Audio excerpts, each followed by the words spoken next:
Muito bom dia a todos. Antes de nós começarmos, eu gostaria de expressar a minha gratidão pela oportunidade de estar neste congresso, na companhia de todos vocês e trabalhando um tema que diz respeito a todos nós, que tem a ver com a ciência de um modo geral, com as questões espirituais, com a medicina, de certo modo, em especial também, de tal maneira que é uma alegria muito grande. Não é a primeira vez que eu venho a Cuiabá, mas no dia de hoje, muito especialmente, é um dia de muita alegria para mim. E eu gostaria que nós pudéssemos fazer juntos um bom trabalho, abordando certas questões que têm a ver com o que nós chamamos de uma tríplice fronteira, porque cada vez mais nós trabalhamos com ideias que têm a ver com interdisciplinaridade, que têm a ver com uma área chegando perto da outra. E nós todos sabemos que somos uma humanidade num mundo de provas e de expiações, num mundo semi-primitivo ainda, e nós todos adoecemos. Nós todos somos frequentemente visitados pelo constrangimento da enfermidade, muitas vezes significativa, mudando questões importantes nas nossas vidas. Então, quando nós vamos trabalhar agora a questão da medicina, mas envolvida com outros aspectos, nós gostaríamos de lembrar de antemão que vamos trabalhar questões nossas, questões que têm a ver com vários ramos do conhecimento que se interligam e permitem que nós possamos aproveitar desta interligação para ascendermos, para crescermos, para nos emanciparmos, para progredirmos nestes mesmos campos. Mas, no que diz respeito às questões da medicina, isso vai ensejar que tenhamos reencarnações mais proveitosas, adoeçamos menos e possamos evoluir, vamos dizer, mais celeremente. Se nós buscarmos este primeiro aspecto, temos uma medicina registrada desde Imhotep no Egito Antigo até agora, em torno de 5.000 anos. E a ideia é de que temos, então, registros de doenças físicas e de doenças mentais de todos estes milênios, visitando propriamente comunidades, sociedades, culturas, povos e nações do mundo inteiro. De tal maneira que hoje ainda temos aproximadamente 7.400 doenças e questões que fazem parte da realidade do nosso planeta. E essas doenças, sejam físicas, sejam mentais, ou são doenças antigas, que nós sempre tivemos os seus registros, sejam doenças recentes, que nós não conhecíamos e que tudo indica são realmente novas e estão por aí visitando as comunidades e levando a uma série de questões que nos dizem respeito também. Temos uma ideia de uma medicina praticada há muito tempo, há milênios, que tem privilegiado essencialmente o corpo e, curiosamente, mesmo em se tratando de doenças mentais. A medicina continua se debruçando tão somente sobre as questões do cérebro humano, quando procura entender as doenças mentais, deixando ideia para nós quanto à afirmação de Emmanuel sobre a alma imortal, a grande esquecida da humanidade. De tal maneira que questões tipicamente do espírito e da alma humana imortal ainda são procuradas intensamente e, como vamos ver alguns aspectos, levados a se conhecer algo do corpo ainda, mas distantes da verdadeira origem, para que nós ainda vivamos uma certa limitação 5.000 anos depois, como estamos agora nos dias atuais. Temos medicina alopática, homeopática, alternativas diversas, espalhadas pelo orbe, pela crosta, pelas comunidades de todas as origens. Mas ainda assim, visitando muito mais as questões físico-químicas, biológicas, materiais propriamente, deixando de lado a realidade que precisamos mais cedo ou mais tarde abordar.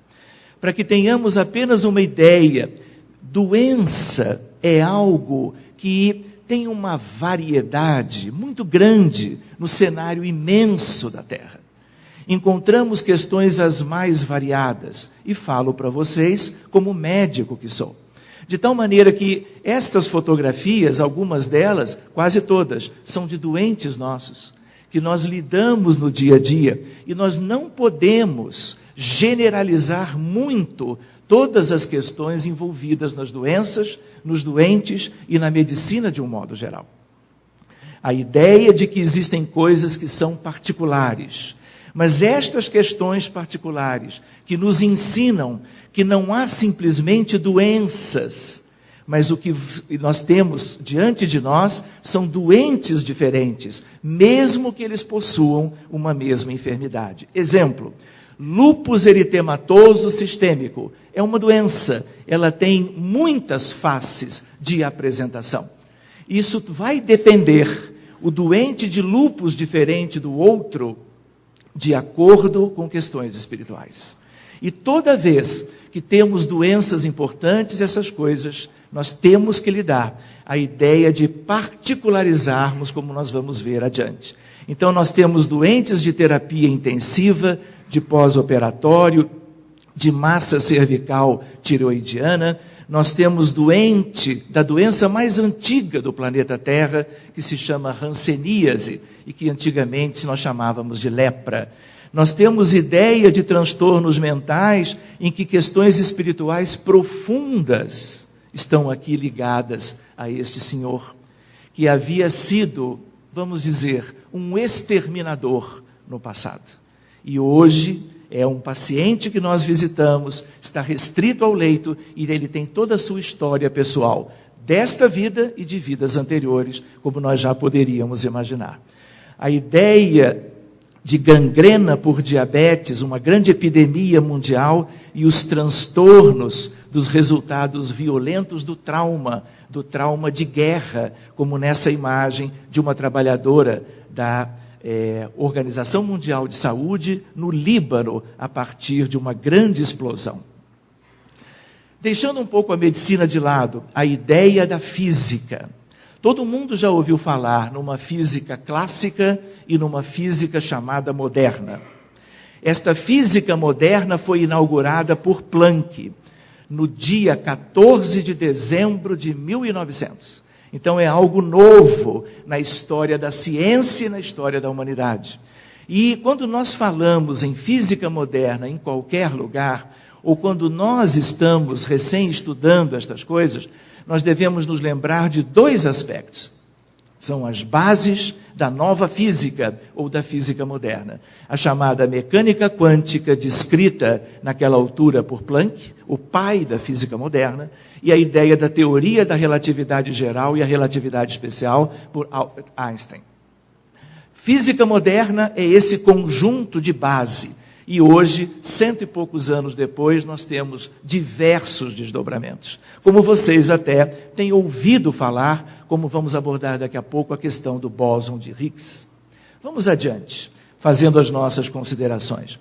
Antes da física moderna, tínhamos a física clássica, que possuía nos seus domínios a mecânica clássica, a óptica, o eletromagnetismo de Maxwell, que é vigente até hoje, a termodinâmica como os 4 grandes elementos da física antes da moderna, portanto, antes da quântica e antes da teoria da relatividade. Isaac Newton e outros grandes cientistas desenvolveram, na época da clássica, portanto, século XVII ainda, uma maravilhosa e bem-sucedida explicação de como as coisas se movem na terra e no céu, a chamada mecânica clássica. Ainda assim, sua mais espetacular aplicação é a exploração do espaço e o entendimento da mecânica além da Terra, que é a mecânica celeste, a mecânica do universo.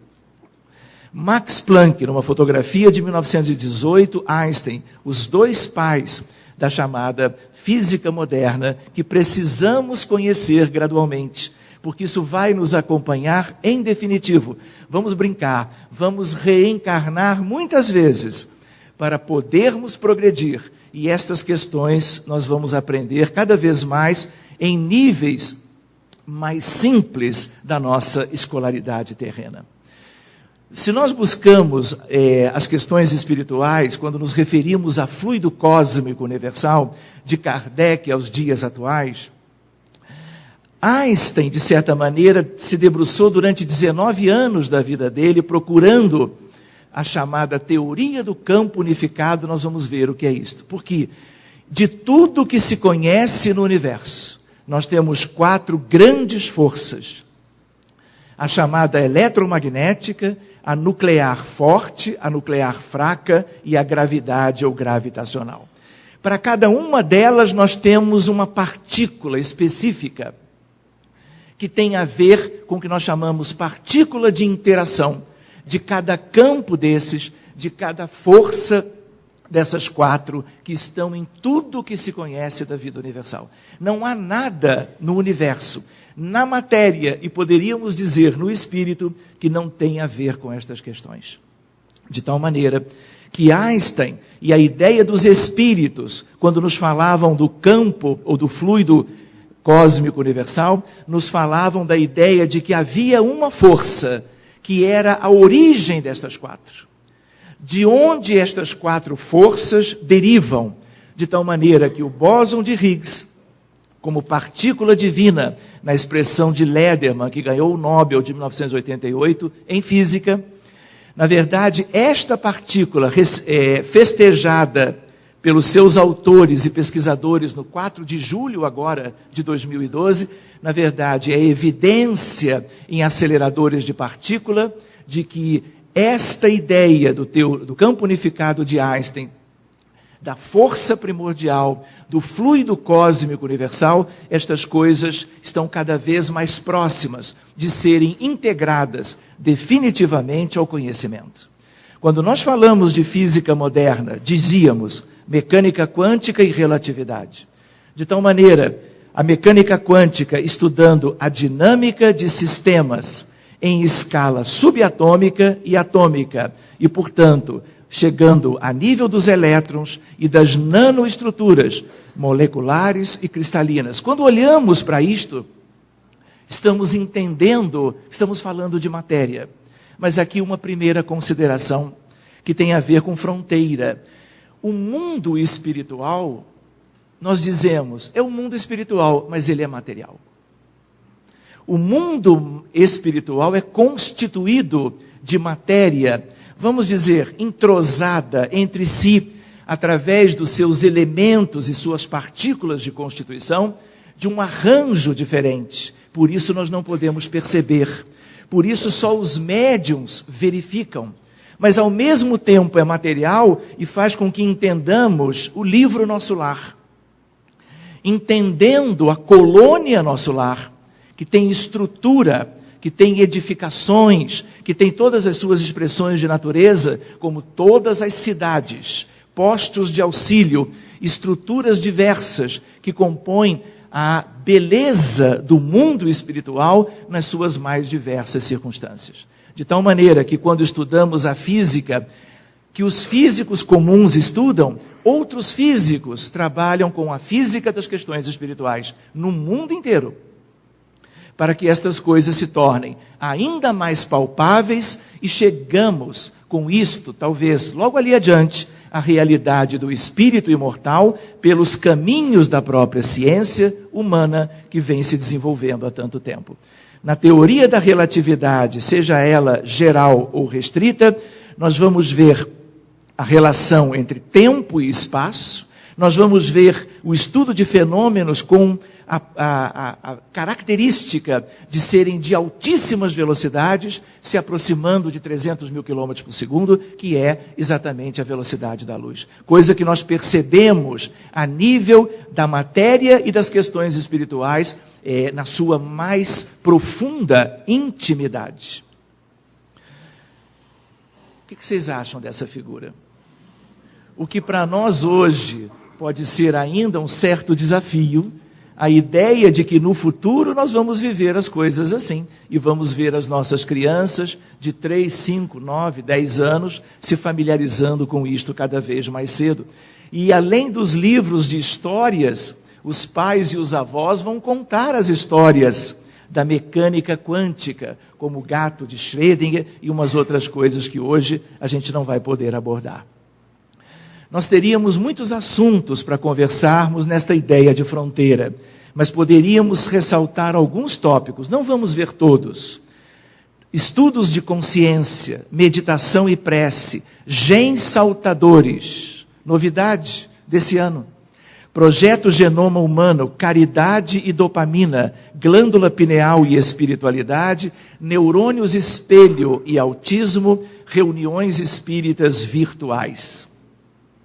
Esta é uma imagem que foi eleita a mais bonita, a mais bela, tirada pelo telescópio Hubble, durante toda a sua história de nos ter legado incontáveis registros do universo afora da Terra. Esta é a chamada galáxia do sombreiro, porque lembra aquele chapéu mexicano, como vocês podem fazer também a correlação. Esta imagem, ela tem a ver com milhões e milhões de anos-luz da Terra. E nós podemos olhar isto, como estamos olhando agora, pelos avanços da física. E estes mesmos avanços que permitem coisas dessa natureza, o que vocês acham que é isto?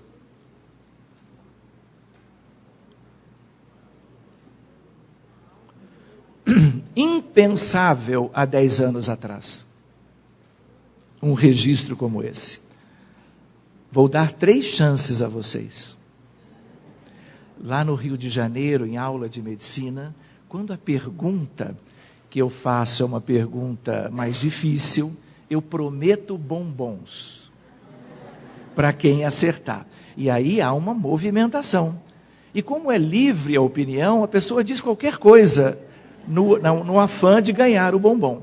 Quando a pergunta é de média para mais assim elaborado, o bombom é nacional. Mas quando a pergunta é mais difícil ainda, eu prometo o bombom importado. Aí que cada um responde o que quer. E muitas vezes sem propriamente estar bem, próximo da questão. E aí então, o que seria isto? Bombom importado, hein, gente? Eu só não disse a outra parte. É que se ninguém descobrir ou souber o que é, quem ganha o bombom é o professor. Isso eu só digo lá, aqui não. Mas então, o que seria isso? Isso é uma nanofotografia. Nano é uma ordem de grandeza muito pequenina, como nós chamamos da ordem de 10 a menos 9 do metro. Isto aqui é um ser humano, com 5 dias de vida, implantado no útero materno. E isto que vocês veem nessa região é o que vai dar origem ao encéfalo e à cabeça. Nós hoje podemos trabalhar com estas coisas. Nanotecnologia. E a ideia de que isso só é possível por causa do desenvolvimento da física moderna. Esta é uma imagem de uma paciente nossa da semana passada.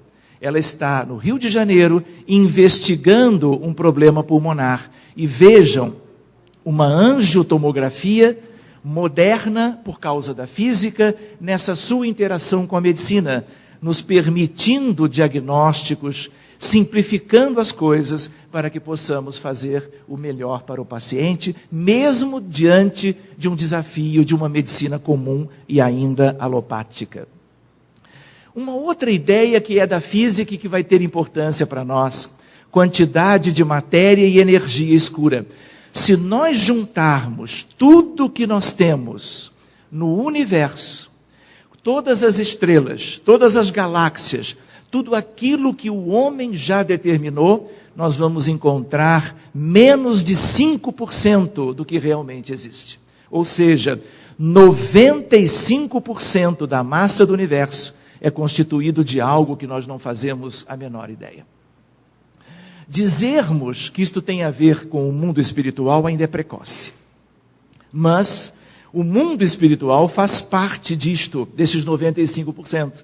E não apenas o mundo espiritual da Terra, o mundo espiritual do universo, porque estamos lidando com grandezas universais. E a ideia é de que, se nós entendemos que o mundo espiritual em parte é material, nós vamos poder associar as coisas dessa forma, mas ainda falta muito para que possamos entender o que é isto. Prêmios Nobéis do futuro serão aqueles outorgados aos pesquisadores que forem discriminando com o passar de décadas ou séculos o que na verdade significa matéria ou energia escura. Ela é escura, mas nada tem a ver com treva, com coisas do planeta nosso. É apenas porque ela não irradia, ela não emite as coisas visíveis que nós conhecemos. Mas nós podemos entender que somos ainda aprendizes da realidade do universo quando nos deparamos com isto que está aqui. A ideia do quão pouco nós sabemos ainda. A ideia aqui é a mesma.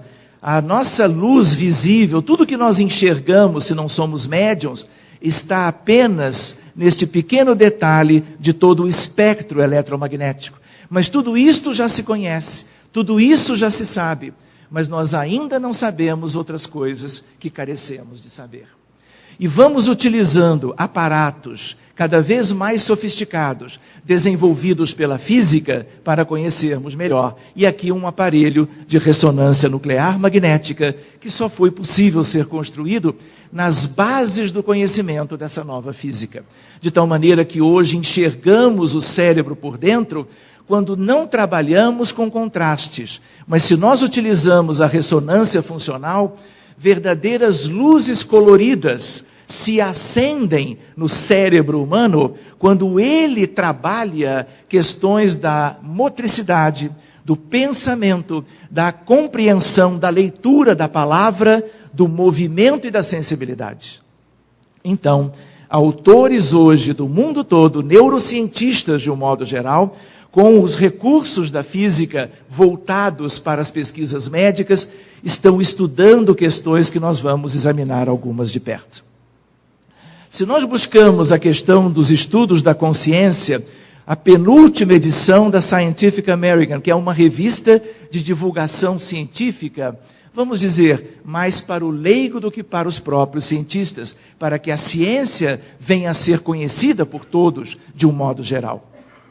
E aqui nós podemos ver o modelo do pensamento como radiação eletromagnética. Quem é que não lembra quando o André Luiz, no livro Evolução em Dois Mundos, nos dá uma ideia de que o pensamento, que é o atributo essencial do Espírito Eterno, o pensamento é uma radiação eletromagnética. No espectro eletromagnético conhecido, que vai das baixas às altas frequências, nós não conseguimos detectar o pensamento. Mas André Luiz nos adianta quanto a isto. E aí, muito provavelmente, é uma questão de detectores. Não conseguimos detectar ainda os pensamentos dessa forma. Mas daqui a pouco as coisas mudam e nós já antevemos vestes robóticas e uma série de outras questões que são controladas pela mente do enfermo, para que ele possa andar depois de passar a vida inteira preso num leito como um doente como aquele que nós vimos antes. A ideia de modelo quântico para o pensamento. A ideia do eletromagnetismo ainda é clássico, mas a ideia da mecânica quântica chegando à questão do pensamento, e nós vamos ver como. Experiências de quase morte, gestалтadores. Vamos ver alguns aspectos. Vocês talvez não tenham ouvido falar. Há muito tempo, junto de André Luiz, havia a ideia de que pensamento é radiação eletromagnética. Então, o que esse pesquisador mexicano, é um homem só, Jacobo Grinberg Zilberbaum, ele faz uma experiência curiosa. Muito bem, ele faz o seguinte: 2 homens conhecidos entre si, amigos, ficando um pensando no outro durante meia hora e colocados distantes um do outro a partir de um certo momento. Gaiola de Faraday é um dispositivo que bloqueia todo tipo de radiação eletromagnética. Então, cada um dos dois estava dentro de uma gaiola de Faraday, de tal maneira que nenhuma radiação eletromagnética podia sair ou chegar para qualquer um dos dois, distanciados entre si. Foram orientados a continuarem pensando entre si, e cada um com um eletroencefalograma colocado naqueles moldes na sua cabeça. Quando se estimulava, por exemplo, com a iluminação de um objeto na frente de um dos dois, o eletroencefalograma do primeiro, que recebia informação luminosa, mostrava uma oscilação. Imediatamente, simultaneamente, o outro registrava igual. Se o pensamento fosse algo relacionado apenas com radiação eletromagnética, a gaiola de Faraday não permitiria o contato. O contato houve. E na física, nós chamamos fenômenos locais e não locais. O que é um fenômeno local eletromagnético? A ideia de eu acender o interruptor e a luz, ligar o interruptor e a luz se acender. Esse é um fenômeno local. Fenômeno não local é quando eu tenho, por exemplo, a ideia de que, independente de um fio condutor, independente de um campo vibratório eletromagnético, as coisas se conectam. E eu só posso tentar explicar isto através da física moderna. São chamados fenômenos não locais, ou a não localidade da física. Então a ideia qual é? Pensamento também tem a ver com isto. E quando nós trabalhamos essa ideia, nós começamos a trabalhar a ideia de comunicação quântica. Não é para ser uma coisa, vamos dizer assim, fantasiosa, além das nossas possibilidades. Aqui nós estamos falando de coisas concretas. Quando uma pessoa se comunica com outra, independente de questões de telepatia, são comunicações intrínsecas, mesmo inconscientes, entre todas as pessoas de um mesmo rebanho, de uma mesma humanidade, além da comunicação entre os espíritos desencarnados entre si, entre desencarnados e encarnados entre si. A ideia de rede, a ideia de integração, a ideia de uma família humana só, a ideia de uma família universal para além do contexto planetário de qualquer humanidade. E, ao mesmo tempo, a ligação com aquele que é o guia e modelo da humanidade, que é Jesus de Nazaré, com todo o seu rebanho. Manuel Filomeno de Miranda traz isso. Toda vez que alguém se eleva num plano espiritual por agir reiteradamente de acordo com as leis de Deus, ele ascende e ascende a humanidade inteira com ele. Mas na medida em que alguém, por outro lado, age criminosamente, contrariando as mesmas leis, desce e carrega a humanidade inteira consigo. Quando a gente diz humanidade, estamos nos ligando à ideia de Emmanuel, no livro Roteiro, 22 bilhões de seres humanos, entre os encarnados e os desencarnados. Pietro Baldi, em A Grande Síntese: para compreender a essência das coisas, tereis que abrir as portas de vossa alma e estabelecer, pelos caminhos do Espírito, essa comunicação interior entre espírito e espírito. Deveis sentir a unidade da vida que irmana todos os seres, desde o mineral até o homem, em trocas de interdependências, numa lei comum. Deveis sentir esse liame de amor com todas as outras formas da vida, porque tudo, desde o fenômeno químico até o social, é vida, regida por um princípio espiritual. Para compreender, é necessário que possuais uma alma pura e que um liame de simpatia vos una a todo o ser criado, seja ele de que nível for. A ciência ri, ou ria, de tudo isto, e por esse motivo deve limitar-se a produzir comodidades e nada mais. Mas isso é passado. Nisto que vos estou a dizer reside exatamente a nova orientação que a personalidade humana deve conseguir para poder avançar. E a ciência, para e passo, nos ajudando a confirmar aquilo que, por exemplo, Pietro Baldi carinhosamente nos deixou como imenso legado de luz e sobre este particular, como está ali. Estamos em março de 2012 e a ideia de genes saltadores. O que é isto? A ideia da ciência procurando entender as coisas. Por que ela quis verificar isto? Nós não temos os gêmeos idênticos, chamados gêmeos univitelinos. O que é isso? O organismo físico, a biologia dos dois corpos é exatamente a mesma, sem tirar nem pôr.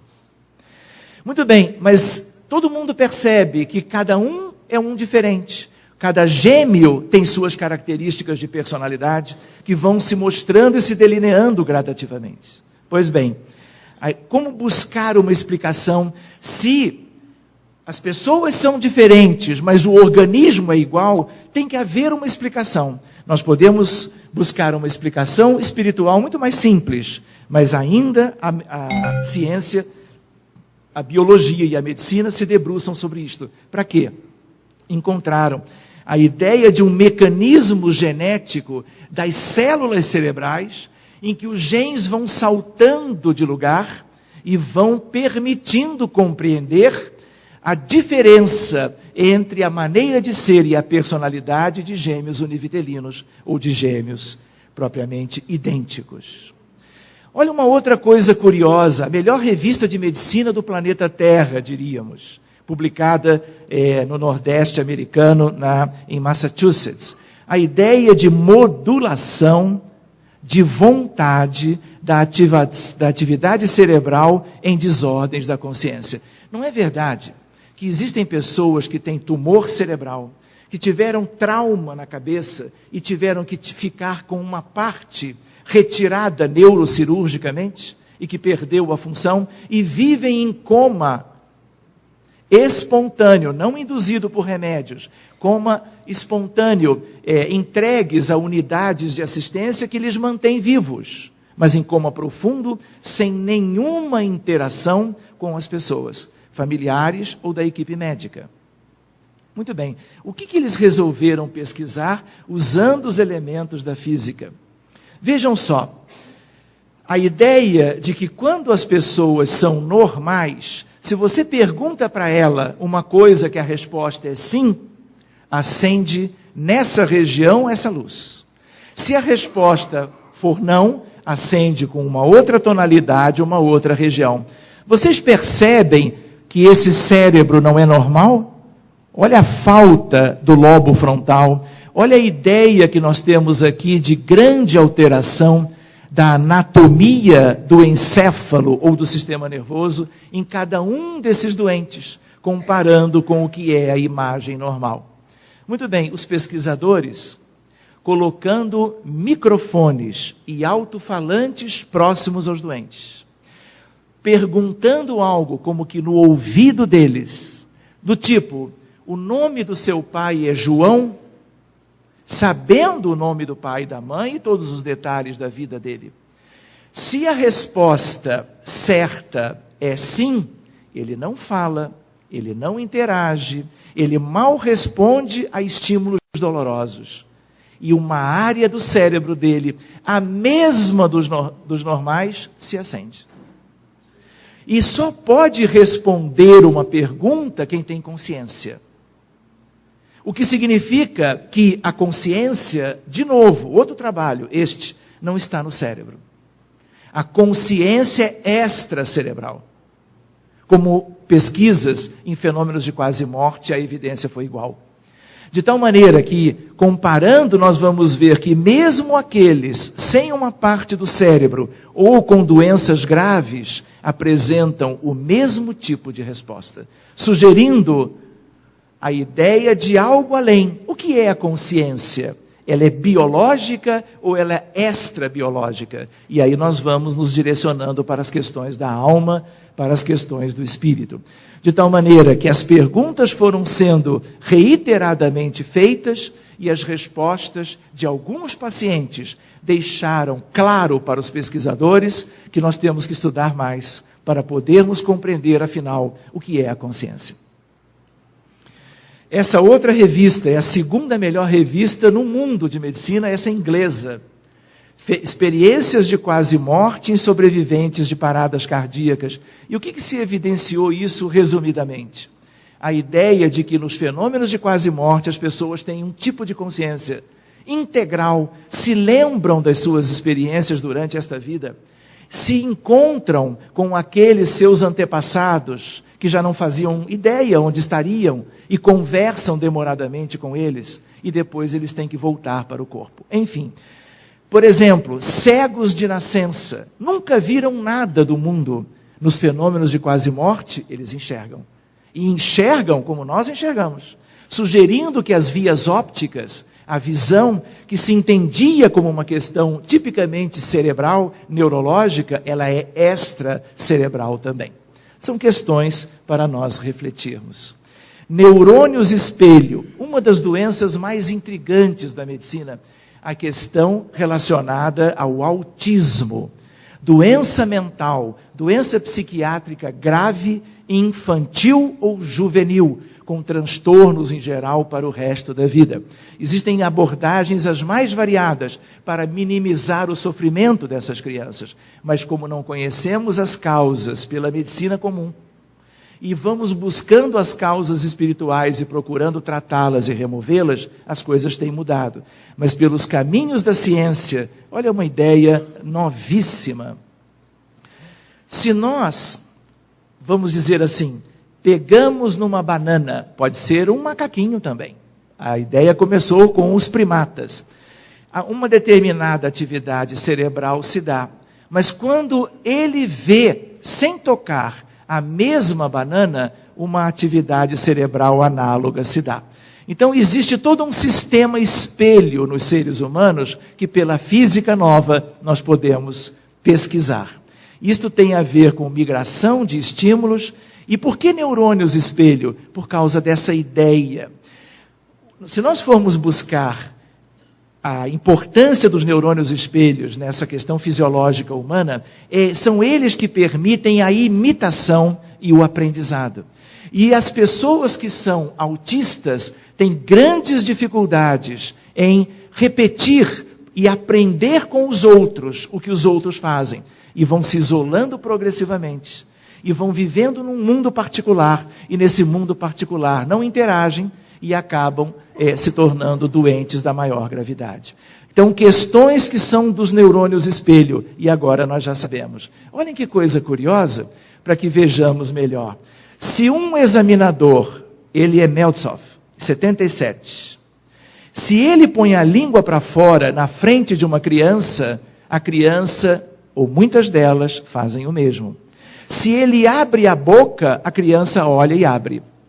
Se ele faz um biquinho ou manda um beijo, até agora eu não sei bem o que aconteceu aqui, mas dá no mesmo, a ideia de que ele repete a mímica. E vejam só, bebês de 2 a 3 semanas, ou seja, quando nós renascemos, nós estamos aprendendo com a experiência alheia e mimetizando o que os nossos pais fazem, o que os nossos outros familiares fazem, o que a sociedade, de um modo geral, faz à nossa volta. Ele aqui, repetindo a ideia. Alguma dúvida? Antes as fotos eram isoladas, agora é uma fotografia só, mostrando o autor da pesquisa e um bebê com 18 dias, trocando gentilezas. Muito bem, o autista tem uma grande deficiência dos neurônios espelho. Olha aqui, a ideia, o macaquinho olha e repete.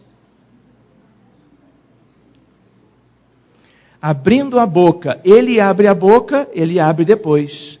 Ele mostra a língua, ele vê e mostra a língua depois. Quem tem neurônio espelho, são neurônios que vêm desde o desenvolvimento zoológico, especialmente a nível dos primatas, e alcança o seu apogeu na condição humana. Autismo e neurônios espelho, ele não tem esse funcionamento. Então ele não sabe aprender dessa forma. Então, desde cedo, ele começa a se formar. Mas, ainda assim, neurônio espelho é biológico, é do cérebro.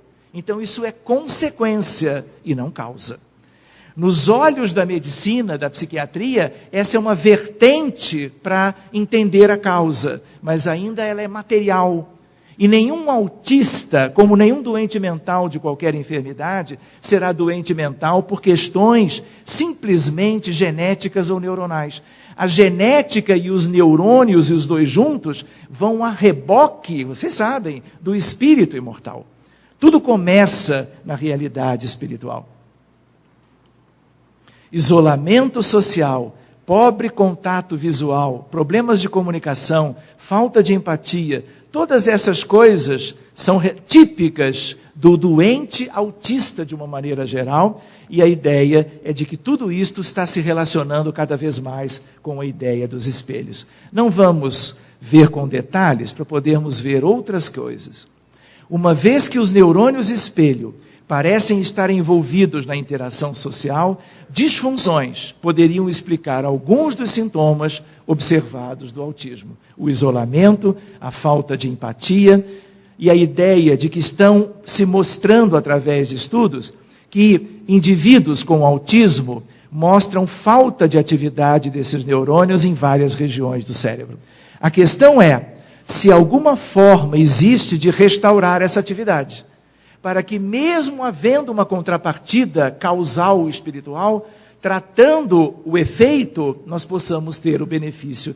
Como nós tratamos tantas coisas em medicina, tratando os efeitos, e muito distantes ainda das suas respectivas causas. Não vamos falar hoje sobre o projeto Genoma para irmos adiante, apenas lembrando que o DNA humano, 3 bilhões de pares das chamadas bases purínicas e pirimidínicas com os nucleotídeos, e essas combinações, elas geram toda a genética humana.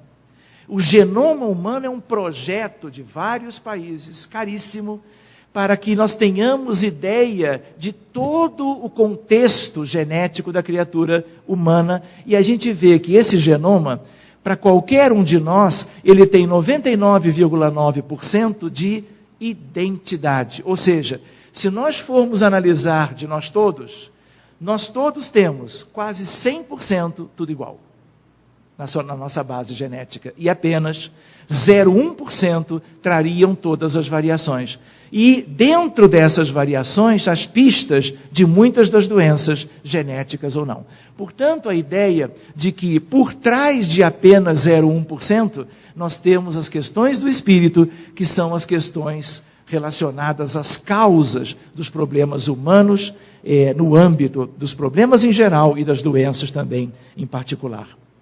De tal maneira que Collins havia dito lá atrás, há 10 anos, a complexidade dos seres humanos surgiu de alguma outra fonte, que não a questão genética. E a gente sabe qual é a fonte. A fonte é espiritual, porque nós somos espíritos, individualidades, com histórias multimilenares diferentes que nos levaram a ser como somos hoje, cada um com a sua bagagem, cada um com a sua condição na atualidade, com vistas à felicidade futura.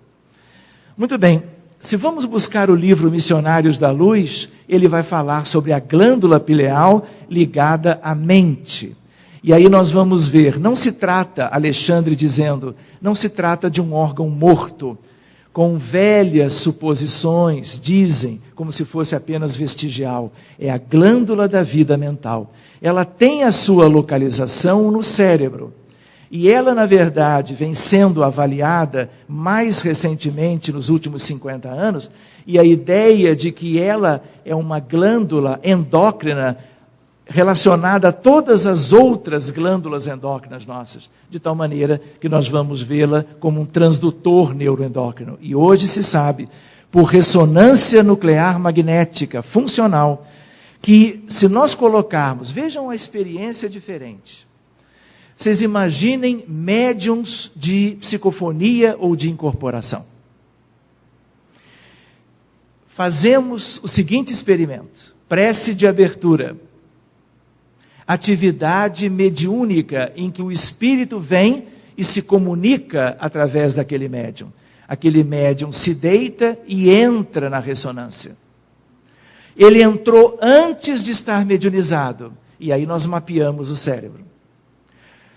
fazemos com que ele receba, entre aspas, uma entidade que se preste a esse tipo de experimento, um amigo espiritual.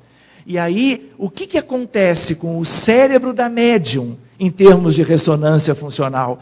É na epífise que as coisas acontecem ou tem a ver com outras áreas cerebrais? Quais são os aspectos importantes do cérebro humano envolvidos na mediunidade? Repetimos isto com N médiums diferentes e avaliamos os resultados, comparando o antes e o depois. E vendo o que, assim como naquelas luzes ali nós vimos se acenderem, nós podemos ver na questão da mediunidade, que é uma questão importante que cada vez mais devemos conhecer. Não apenas já na sua prática de tantos e tantos séculos, mas a ideia dos seus meandros a partir de, vamos dizer, detecção mais palpável dos seus mecanismos intrínsecos. Esse é um projeto viável e que já está em curso.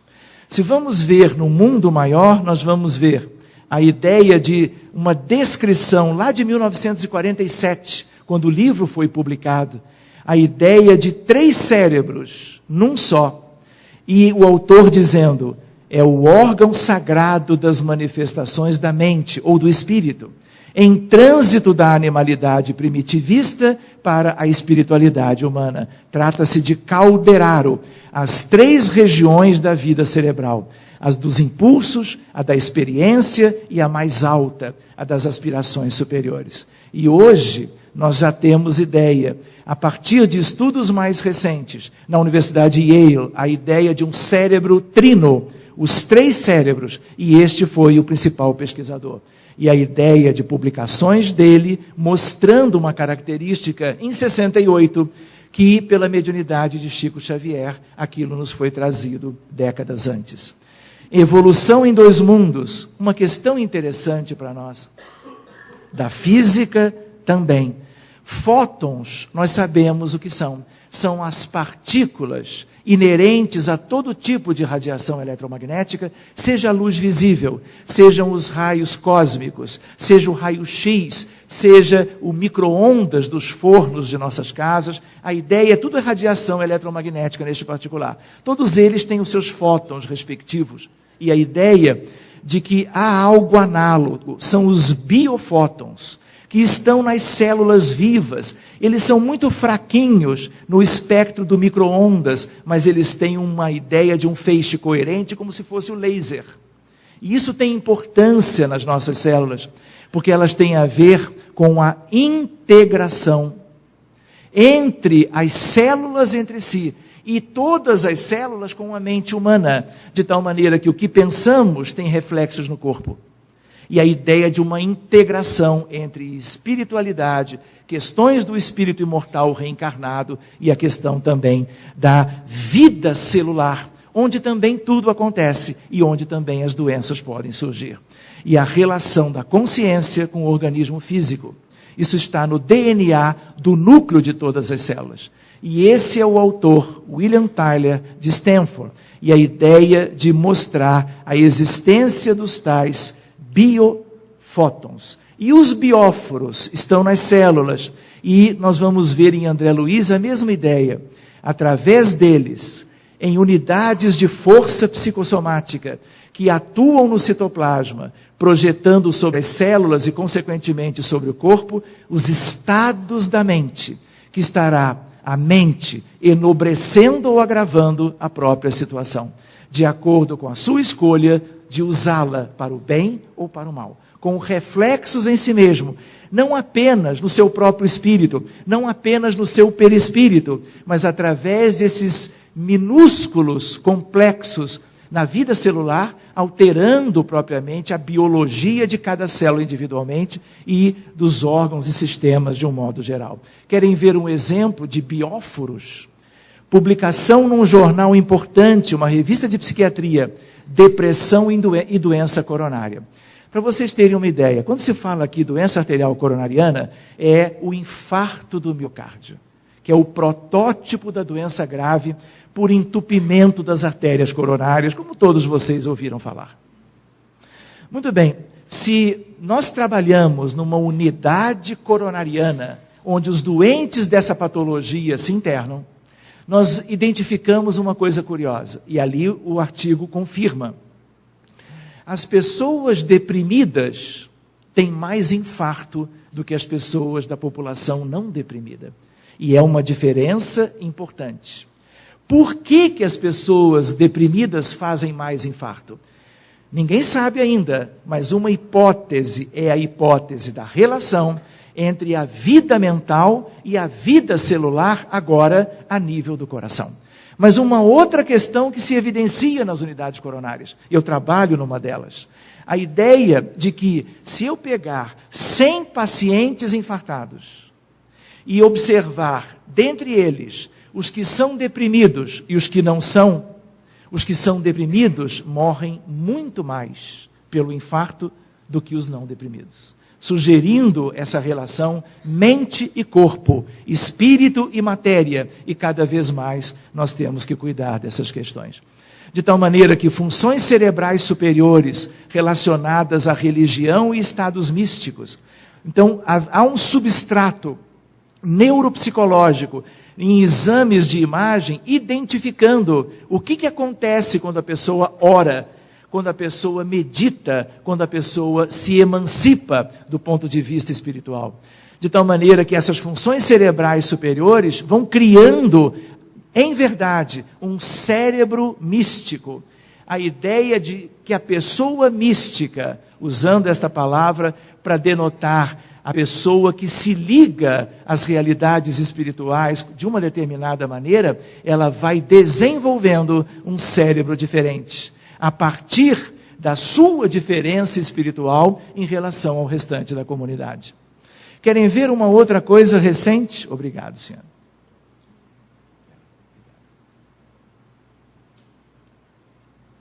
Muito gentil. Uma outra questão para nós examinarmos. Pesquisador do Rio de Janeiro, junto de outros americanos, publicação recente, mostrando a ideia de regiões cerebrais relacionadas à caridade.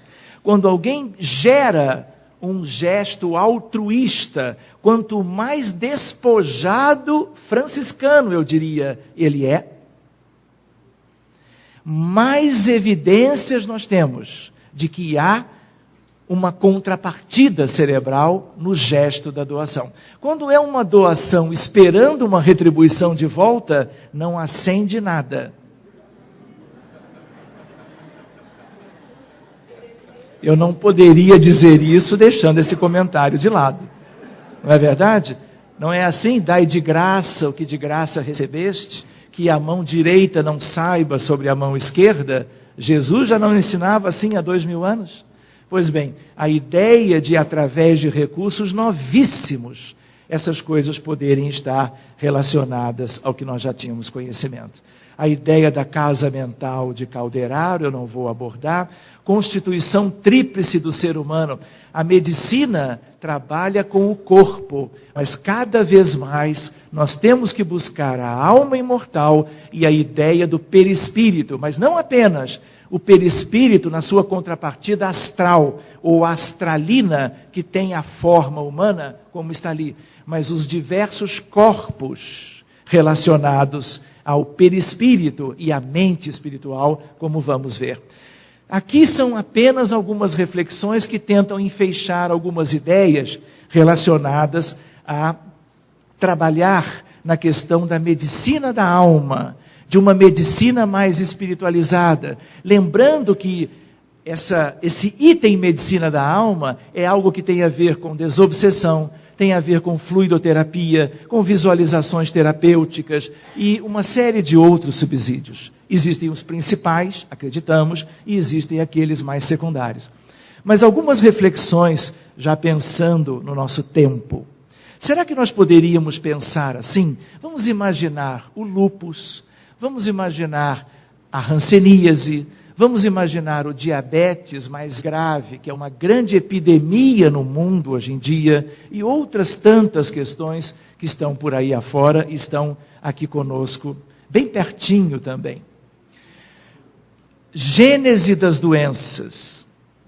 As doenças graves ou crônicas não são geradas no corpo físico. mas sim nos corpos astral e mental, que pertencem ao perispírito, através dos conflitos e desequilíbrios neles enraizados. De quando isso? Do passado. De um passado que é de todo mundo, multimilenar, incontáveis milênios na Terra e antes de vivermos aqui, para muitos pelo menos. A ideia, portanto, de que a doença vai para o corpo, mas ela tem origem a outro nível.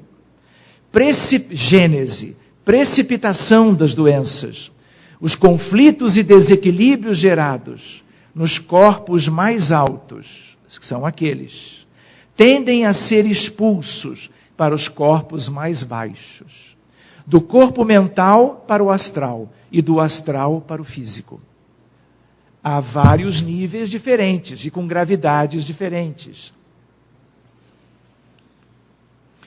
Expurgo final das doenças pelo corpo físico. O que é isto? As doenças físicas graves e crônicas que nos afligem, não todas, mas constituem em média, por isso, estágio final de expurgo dos conflitos, desequilíbrios e traumas que se geraram nos nossos corpos astral e mental. É um processo de depuração. Por isso, quando a gente pensa em suprimir uma doença ou suprimir sinais e sintomas, nós temos que avaliar muito bem, porque, de certa maneira, nós estamos contrariando um mecanismo que apenas mais recentemente estamos, pela alopatia, pelo menos, começando a compreender, iluminada pela espiritualidade, pela doutrina espírita. Pontos de reflexão. Vejam se não é verdade. Somos todos doentes. Por quê? Podemos não manifestar agora um desequilíbrio, uma enfermidade qualquer. Mas por que sabemos que nossos espíritos são doentes? Informação espiritual. Isso aqui não é um planeta escola, não é um educandário, mas ao mesmo tempo não é um planeta hospital. Quem é que vem para cá? Quem precisa.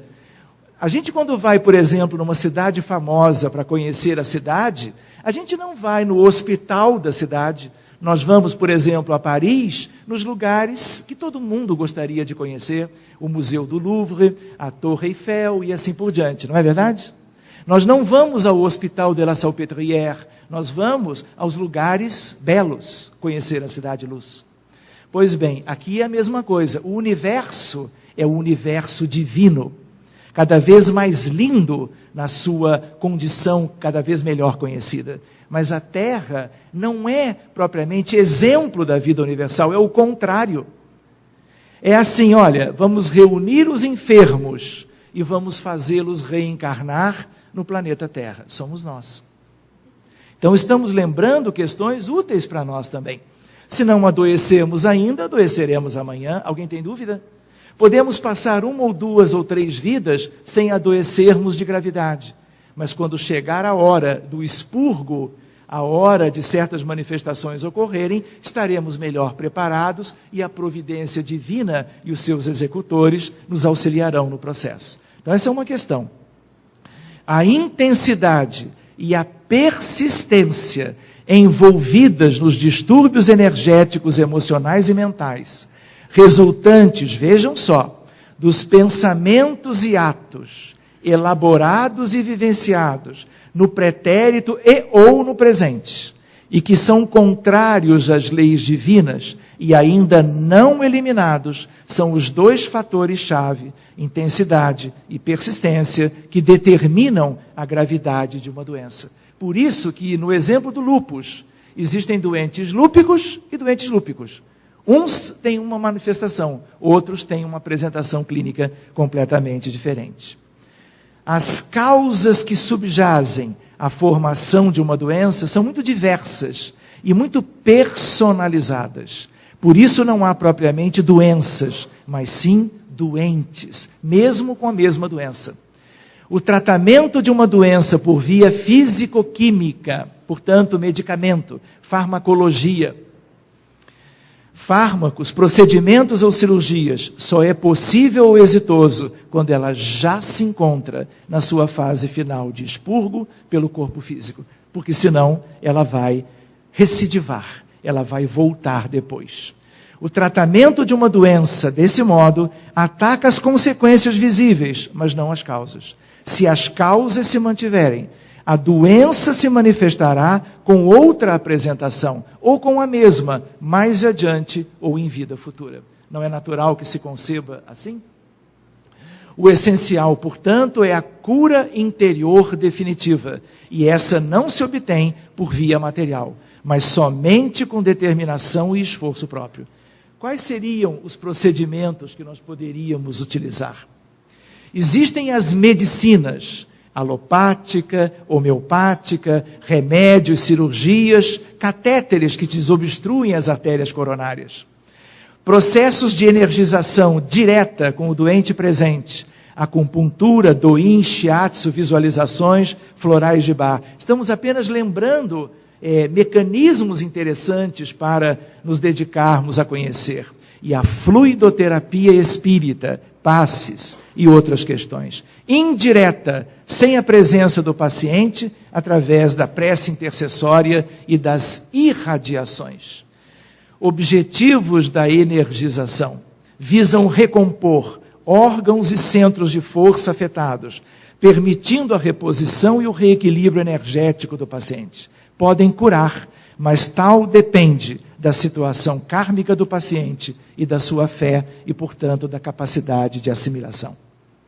Conferem ao paciente, isso sempre, conferem tempo, ânimo, equilíbrio para que esse processo final se realize através da renovação interior, a autocura profunda e pessoal. Porque nós podemos agir de fora para dentro, como terapeutas ou auxiliares terapêuticos. Mas ainda assim, isto é para que algo individual e que depende do próprio paciente ser então obtido com o passar do tempo.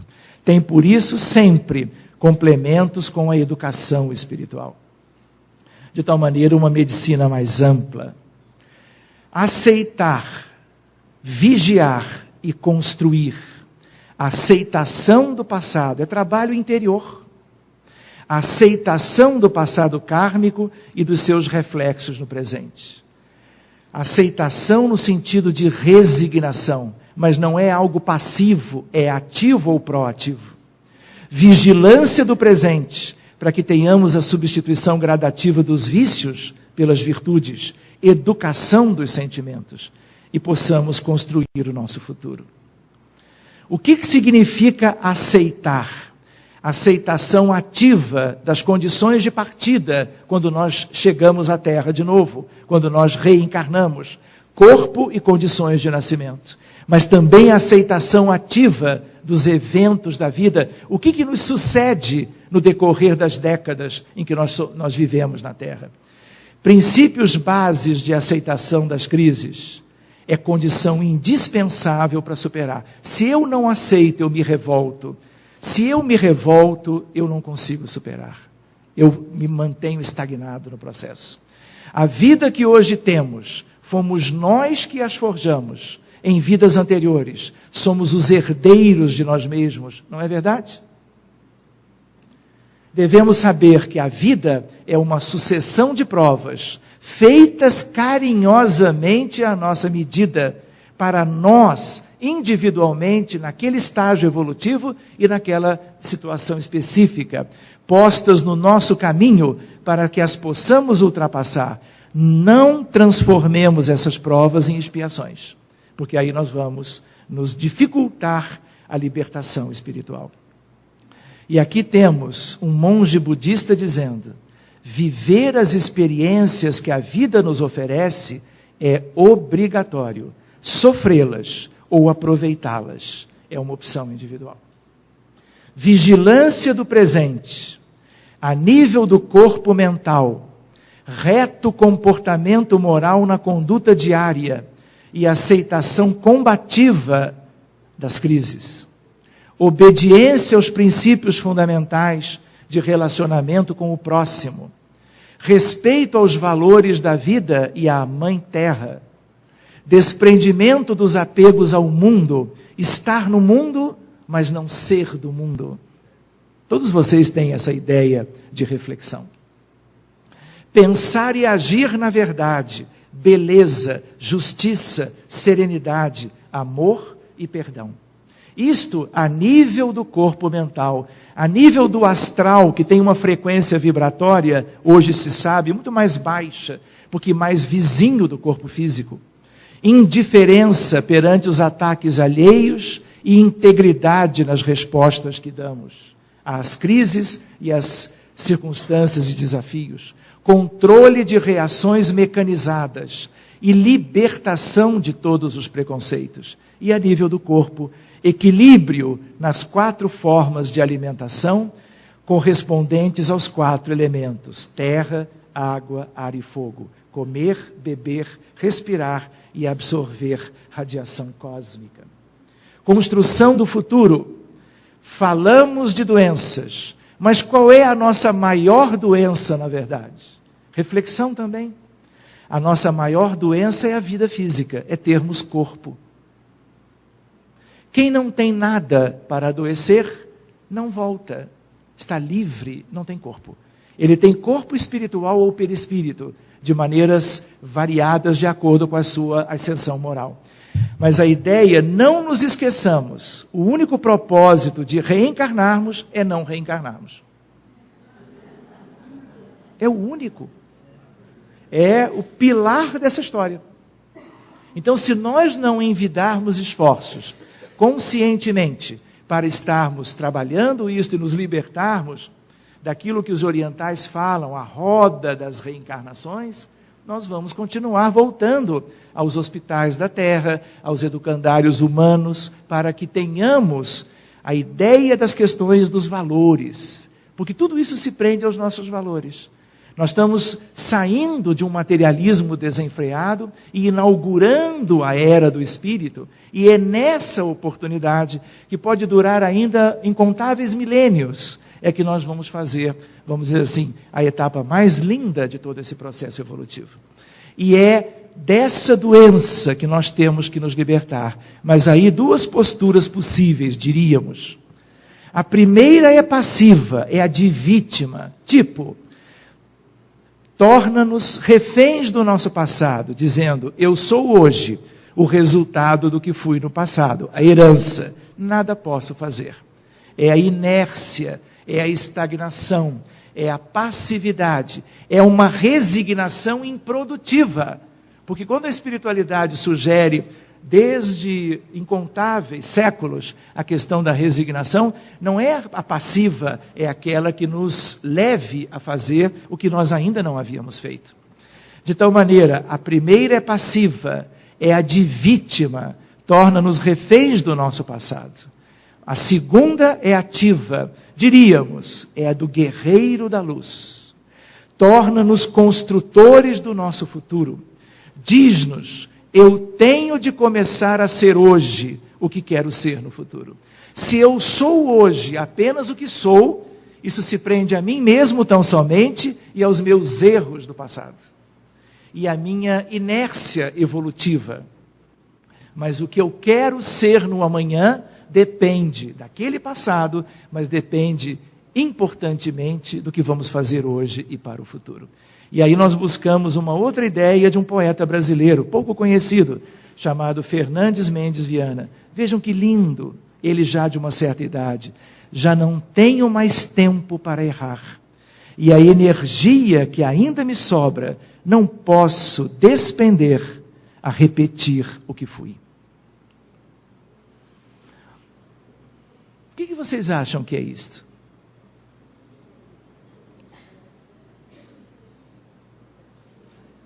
A medicina se espiritualizando. O que é isto?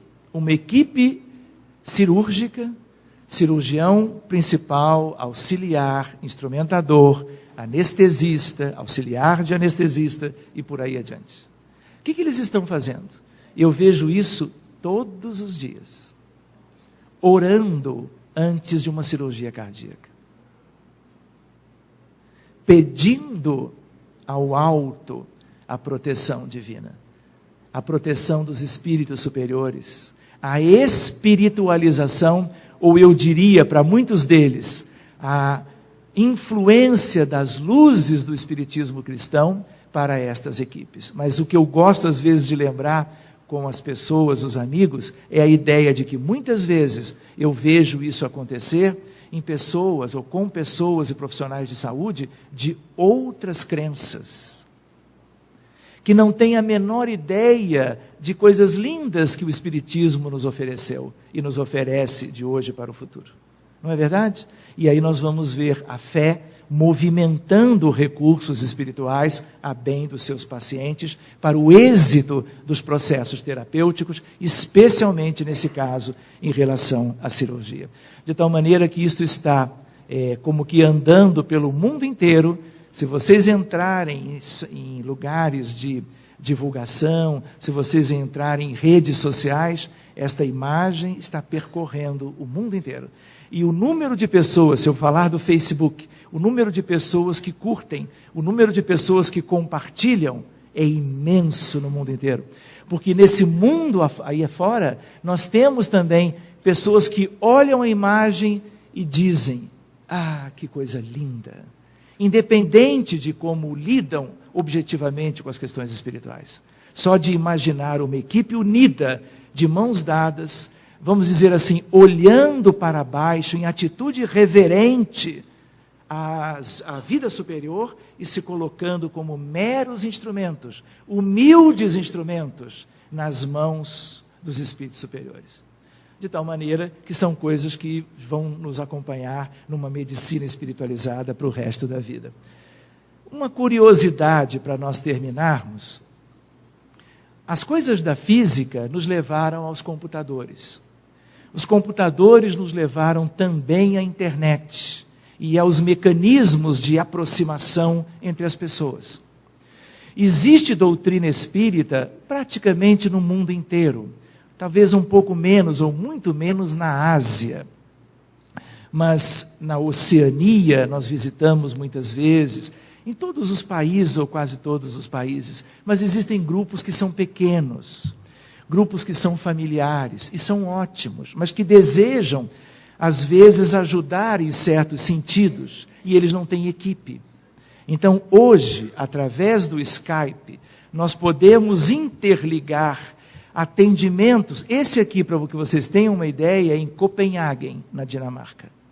Estou eu no Rio de Janeiro, por curiosidade, e aqui uma médium, aqui uma outra médium fazendo a aplicação, um momento de prece, unindo duas equipes, uma no Brasil e outra a 10 mil quilômetros daqui. E a médium recebendo entidades que tinha passado por uma dificuldade imensa. Vocês souberam do caso de um jovenzinho que, quando foi fazer uma apresentação na semana da Páscoa, ele se equivocou e se enforcou. E ficou entre a vida e a morte durante algum tempo. Nessa imagem, é ele, o espírito dele, se manifestando pela médium. E eu daqui, conversando com ele. E ele atento, escutando um diálogo amoroso e fraterno. Quando eu disse para ele, acidentes assim às vezes acontecem. E ele disse, mais consciente do que eu, não foi acidente. E aí ele se reporta a por que ele sofreu aquilo. E aí o nosso diálogo muda. E aí depois, numa segunda fase, nós vamos cuidar de todos aqueles que, de certa maneira, induziram aquilo que pareceu ao acaso. Era causal e não casual. E aí nós fomos por aquelas duas médiuns, o coordenador no Brasil, conversando com os espíritos, para que houvesse propriamente se desfazer daqueles liames que aprisionavam aquele contexto uns aos outros.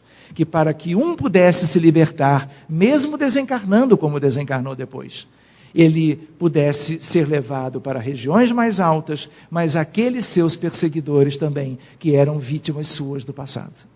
Então a ideia de que essa fronteira entre espiritualidade, espiritismo, doutrina espírita, a obra portentosa de Ubaldi nos dando elementos vivos de aprendizado nessas questões. E a ideia da medicina com os elementos da física vão levando a nós todos a podermos fazer coisas que antes nós nem sequer aventávamos. A bem da criatura humana, mesmo de cada caso em particular. Jesus cuidava de todos. Lembram da ideia da mecânica quântica e o pensamento coletivo? Jesus cuida de todos. Somos todos ovelhas do seu rebanho. Mas a ideia de que cada um, a certa situação sua, pode cuidar dos outros à sua volta.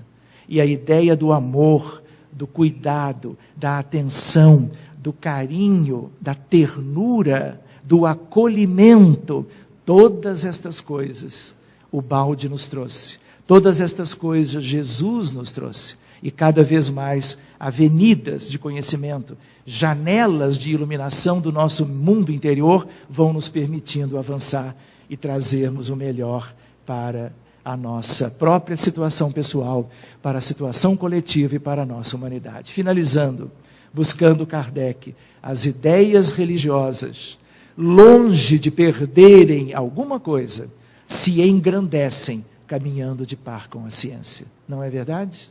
Mas ele também disse, na Revue Spirit, Observação Geral, 1860, para que tenhamos um certo cuidado nas questões da relação da física com as questões espirituais.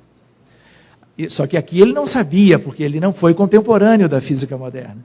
Assim é, sobretudo nas teorias científicas, que precisa haver muita prudência e evitar dar precipitadamente como verdades sistemas por vezes mais sedutores que reais e que mais cedo ou mais tarde podem receber um desmentido oficial. Isso é a lucidez kardeciana, mas certas coisas da mecânica quântica, da teoria da relatividade, dos mecanismos de interação, dos universos pluridimensionais, dos elementos de corda e coisas lindas que um dia a gente pode examinar com mais profundidade, são irreversíveis na história da ciência e na história da humanidade. Daí nós lembramos de Jesus querido, nisto todos reconhecerão que sois meus discípulos, se vos amardes uns aos outros. Porque isso é a essência do conhecimento, como nos ensinou ele e tantos outros depois dele. Muitíssimo obrigado, meus queridos amigos, pelo seu carinho, pela sua atenção. Muito obrigado.